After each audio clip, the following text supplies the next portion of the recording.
ഓം കൃഷ്ണായ വാസുദേവായ ഹരയേ പരമാത്മനെ പ്രണതക്ലേശനാശായ ഗോവിന്ദായ നമോ നമഃ.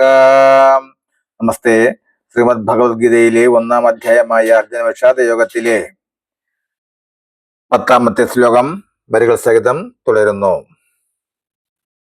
അപര്യാപ്തം തദസ്മാകം ബലം ഭീഷ്മാഭിരക്ഷിതം പര്യാപ്തം തിദമേതേഷാം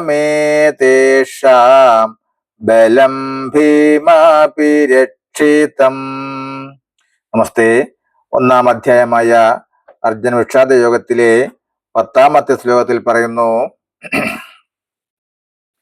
ഭീഷ്മരുടെ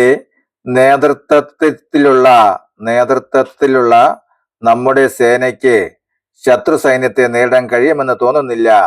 എന്നാൽ ഭീമന്റെ പിൻബലത്തോടുകൂടിയ പാണ്ഡവരുടെ സൈന്യത്തിന് നമ്മെ നേരിടാൻ കഴിയുമെന്നും തോന്നുന്നു. ഇവിടെ ദുര്യോധനന്റെ ആത്മവിശ്വാസമില്ലായ്മയെ കുറിക്കുന്നു. കാരണം പാണ്ഡവപക്ഷത്തെ ന്യായങ്ങൾ വാദിച്ചുകൊണ്ട് അവരുടെ ന്യായമായ അവകാശങ്ങൾ നിറവേറ്റിക്കൊടുക്കാൻ ഭീഷ്മർ പല പ്രാവശ്യം ദുര്യോധനനെ ഉപദേശിച്ചിട്ടുണ്ട്. അന്നെന്നും അത് കേൾക്കാതെ ദുര്യോധനൻ ഭീഷ്മരുടെ വാക്കുകളെ നിരാകരിക്കുകയാണുണ്ടായത്. ആയതിനാൽ ഭീഷ്മർ ഉള്ളുകൊണ്ട് പാണ്ഡവപക്ഷത്താണെന്ന് ദുര്യോധനൻ അനുമാനിക്കുന്നു. കാര്യത്തിന്റെ സത്യവും അതാണ്. യുദ്ധത്തിന്റെ 9-ാം ദിവസത്തിൽ പാണ്ഡവർ വിജയിക്കുമെന്നും താൻ അടുത്ത ദിവസം യുദ്ധകളത്തിൽ വീഴുമെന്നും ഭീഷ്മർ ധർമ്മപുത്രരെ അറിയിക്കുന്നുണ്ട്. മാത്രമല്ല അംബ പരമശിവപ്രസാദത്തോടെ ദ്രുപദപുത്രനായി ജനിച്ച ശിഖണ്ഡി തന്നെ വധിക്കാനായിട്ടാണ് ജനിച്ചിട്ടുള്ളതെന്നും ഭീഷ്മർ യുദ്ധത്തിന് മുമ്പ് ദുര്യോധനനെ ധരിപ്പിച്ചിട്ടുണ്ട്.